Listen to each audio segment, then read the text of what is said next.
Hello, my name is Tijdens. I'm a research coordinator at the University of Amsterdam, and I'm also the scientific coordinator of the Wage Indicator Web Survey, which is a web survey on wages in currently more than 100 countries.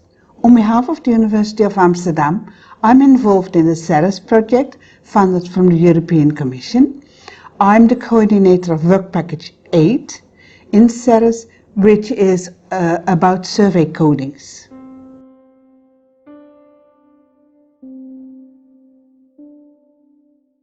The problem is the occupation variable in many survey datasets. Social sciences use social surveys to do analysis, and many of these surveys have the survey question, what is your occupation? And when it comes to surveys that are done in multiple countries, then we don't know how the answers to this question are coded across countries.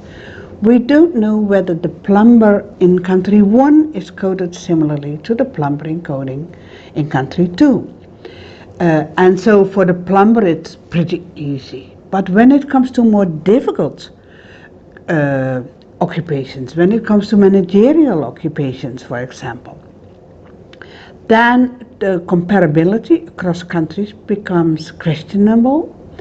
So we have to solve the problem how occupations, the same occupations, are coded similarly across countries.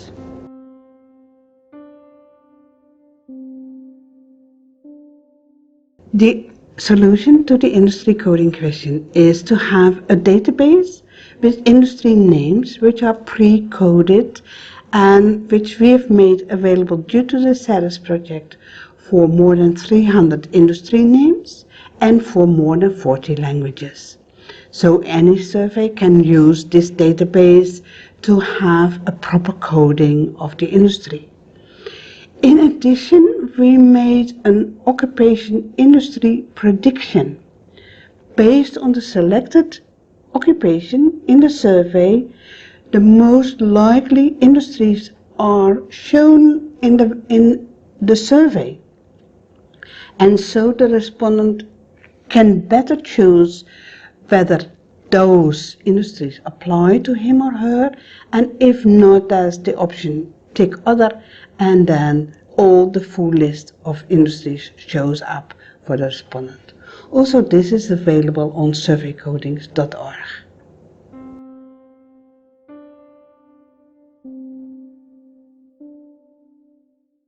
Hi, my name is Maurice and I work at Center Data. For the SERISS project, we developed the Survey Codings platform. And on this platform you can find tools and lists that you can use to code or classify socioeconomic indicators like job titles or educational attainment. And we can do that during the interview, so that's nice. When we enter the surveycodings.org website, you will see the SERISS logo and several menu items that will guide you through this website. The website consists of several menu items. You have first your overview, next your education, then there's a tab sheet on socioeconomic status, occupation, industry, social networks and survey implementation. On this overview page you also see an About Us, which is background information on the project. We see the overview. Here you get the chance to see more information on the surveycodings.org website background. There's the explanation of the harmonized coding concept. We have a question module. This is an example questionnaire that you could visit and see the tools in action. If you click on the module demo, it will open a new page and it will give you the example questionnaire. So for example, here we can say we want to see this in Dutch.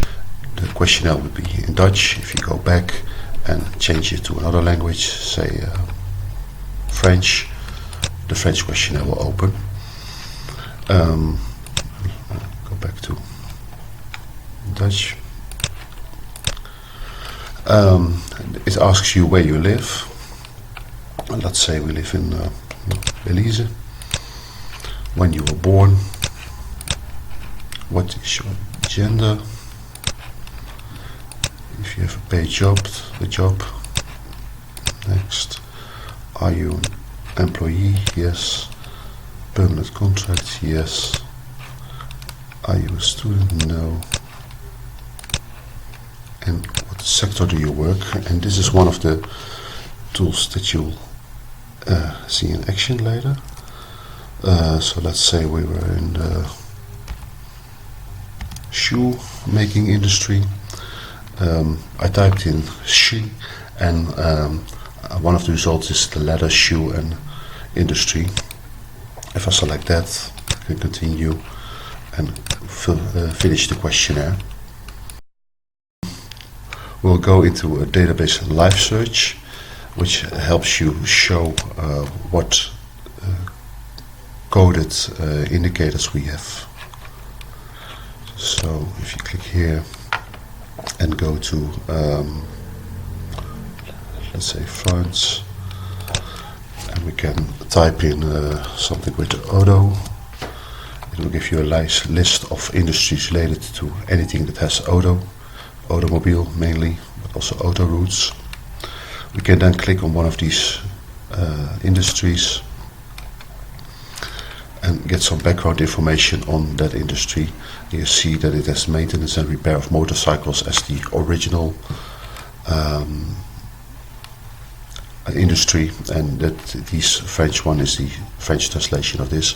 We also see what classifications are attached to these, and we could actually also move in and see the background database information of this, which is similar, and with the proper rights you'll be able to manage this as well. Then if we go to downloads for the industry part, we can download this list for your own purposes. So if you want to reuse or somehow implement it in your own questionnaire, this would be the place to get that list. But for more information on how to implement it, you could go to the last tab sheet. There you will see examples, an explanation for how this would work for web surveys. So it's all based on JSON, and you make an API call. It's an in-depth explanation of how you could do this, but we don't want to go into that level of detail now. Also for other modes, there's some guidance in how to implement it for the KP environment, or even for paper and pencil interviewing. There's some pointers on how to reuse it. You could, for example, use the app for this, so use your app as a side to the paper questionnaire. That would be one way to go. Okay, if we go to another part, let's say occupation. The occupation set is a large list of many languages. So we see a drop down here. It gives you all the languages we have. And if we select one, go to Venezuela, you'll see that the autocomplete has a buscar, which means that you have to type it in Spanish, I think.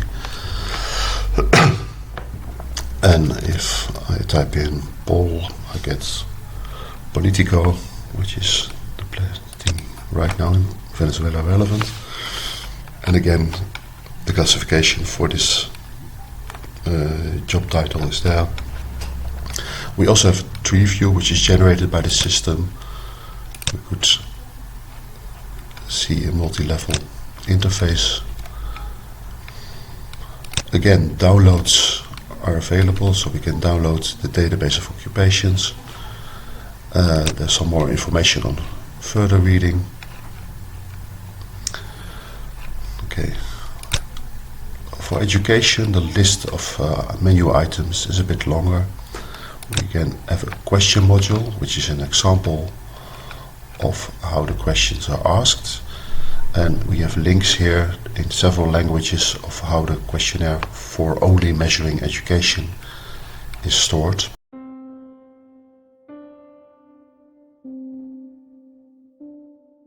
if you think this is interesting for you, then please go to surveycodings.org. That's a website that will remain for the coming years, for sure. The website has all kind of information about the databases, which are downloadable. It has documentation, which is also downloadable, and it has a live search tool where you can try and see how the databases work. In case you want to use the databases in your survey, you can either just download the database and use it in your web survey. You can use the tool that is available on the website, and in case you want to do a copy survey, you can contact Center Data how to install the databases in your copy survey.